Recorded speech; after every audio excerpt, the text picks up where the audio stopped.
So I want you to imagine a world that is just, rapidly industrializing. Right. Factories everywhere, machines taking over. Exactly. European factories are churning out thousands of tons of steel, and telegraph wires are literally wrapping around the globe.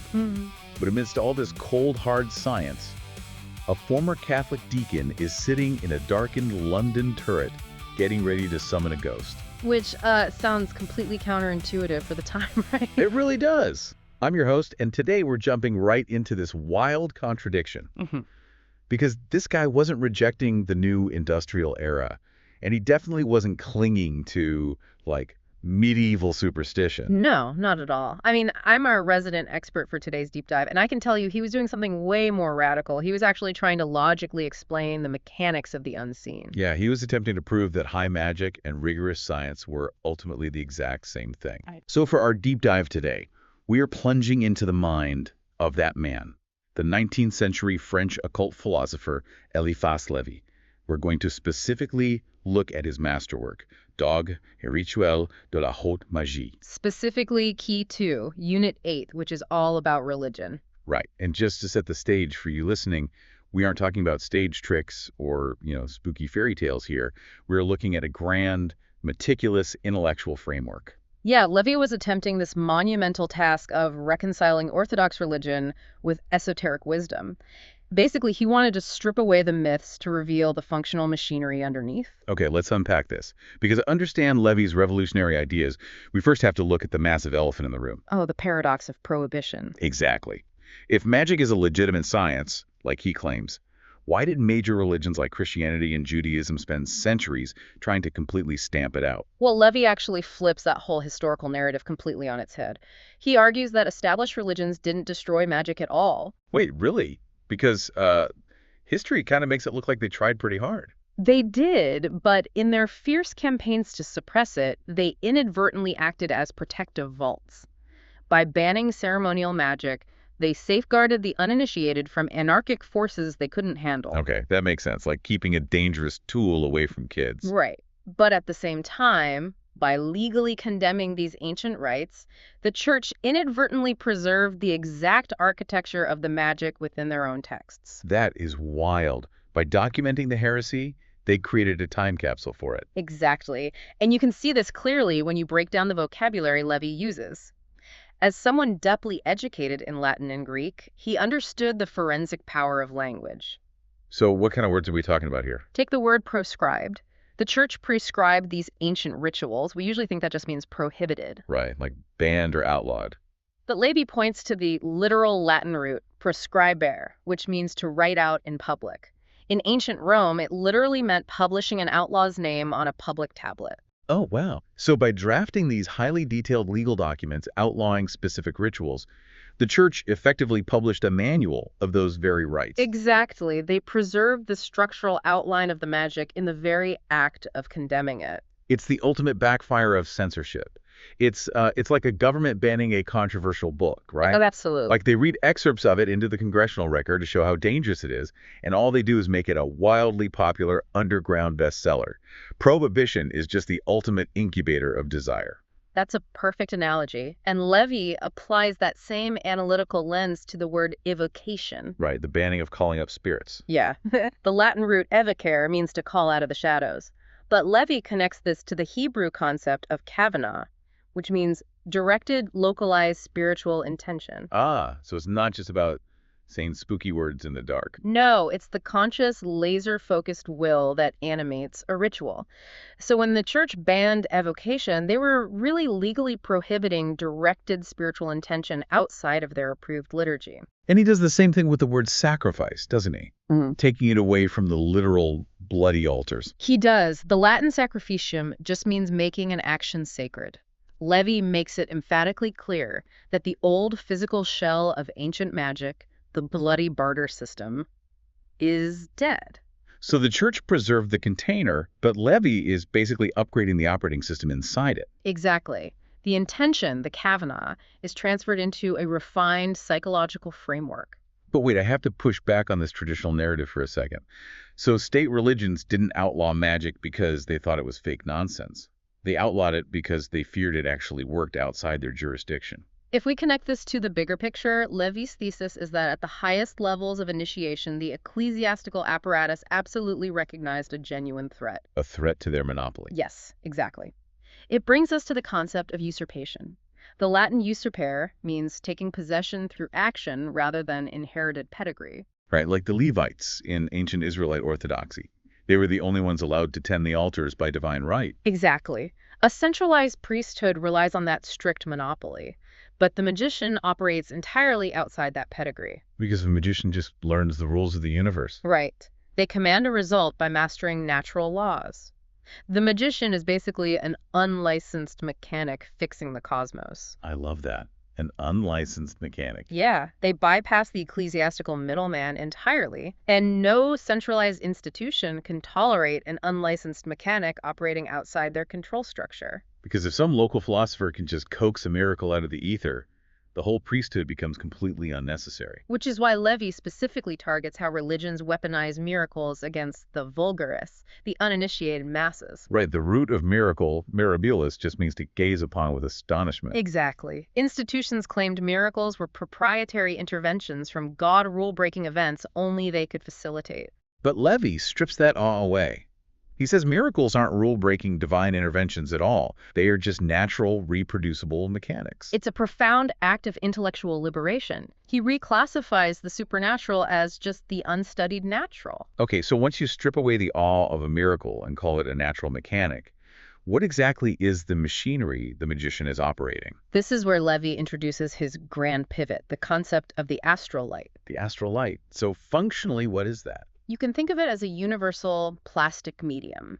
It's a fluid matrix that connects human consciousness and physical matter. Like an invisible web connecting everything. Yeah. He ties it to the Kabbalistic concept of Yesod, the foundation that translates abstract divine forms into earthly realities.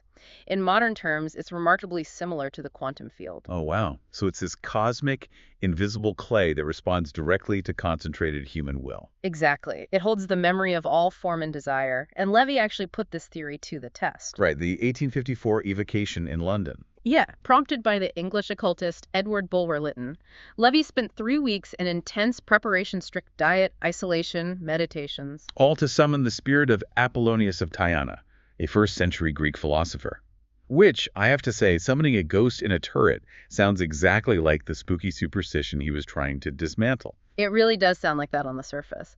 But Levy explicitly wrote that his experiments were scholarly research and nothing more. So he wasn't trying to find buried treasure or ask for favors. No, he was testing a hypothesis.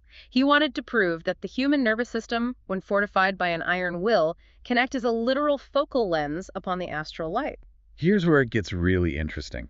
Because this evolution of magic perfectly mirrors the evolution of technology. Oh, absolutely. How so? Well, ancient magic, with its literal blood sacrifices and massive stone altars, is like a clunky analog mainframe computer. It took up huge amounts of space and was incredibly messy. Right. Huge physical inputs for a result. But Levy is upgrading magic to a silent, highly concentrated digital software. The hardware isn't a stone temple anymore. It's the human nervous system. And the software is pure intellect running on the quantum field of the astral light. That is a brilliant way to frame it. Levy actually says the destruction of ancient temples wasn't a tragedy. It was a necessary clearing of the altar for the modern era. But that raises a huge question. If this mental software is so powerful, why doesn't everyone just use it? What happens if you try to boot up this program without the right psychological operating system? Well, you expose yourself to severe, potentially fatal psychological danger. And this is why Levy draws a massive, severe line between the true magician and the vulgar sorcerer.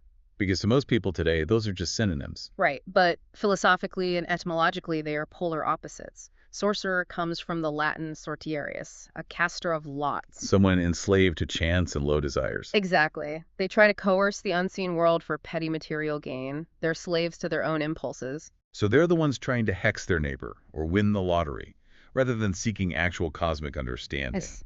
The magician, on the other hand, comes from magos, a master of divine order. They operate through purified will and self-mastery. And that requires the temperament of a scholar, which goes from skol, right? Meaning leisure or contemplation. What's fascinating here is how Levy uses this divide to critique the Inquisition.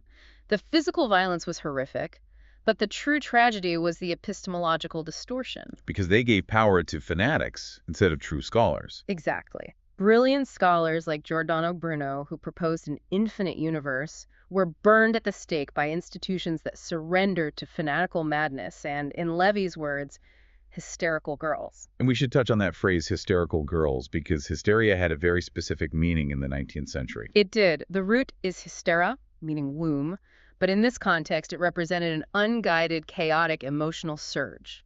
So his warning is that if you let your imagination run rampant without the steering wheel of the purified intellect, you drown in your own subconscious. You cease to be a magus and become a mere medium, completely vulnerable to the erratic currents of the astral light. There's actually this amazing detail in the translation of the text that shows how seriously he took this.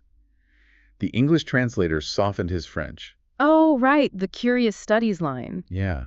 In English, he sounds almost apologetic, saying, "We are involved in rather curious studies." But in the original French, he was aggressively drawing a line in the sand against what he called senseless propaganda. Because the word curious comes from the Latin cura, meaning painstaking effort. Right. He wasn't saying, oh, this is a quirky hobby. He was demanding meticulous effort. He was saying, if you treat this like tabloid spiritualism, you will break your own mind. He was building an intellectual sanctuary for high magic, demanding sovereign intellect. Okay, so Levy has torn down the church's monopoly on miracles. He's dismissed the superstitious sorcerers. He's built this framework of the astral light. So what is his ultimate solution for the modern world? His solution is a sacred equilibrium, a marriage of faith and force. So what does this all mean for us today in a world that still feels completely divided between cold, hard science and rigid religious dogma? Well, Levy draws on the Kabbalistic doctrine of the middle pillar to explain this. You have Chokmah on one side, raw, dynamic, unrestrained wisdom and force. But pure force without form is just destructive, right? Exactly. So on the other side, you have binary restriction, structure, and organizing form. True magic only exists in Tefereth, the center point where those two resolve. And how does that map onto religion and science? Religion comes from religare to bind fast.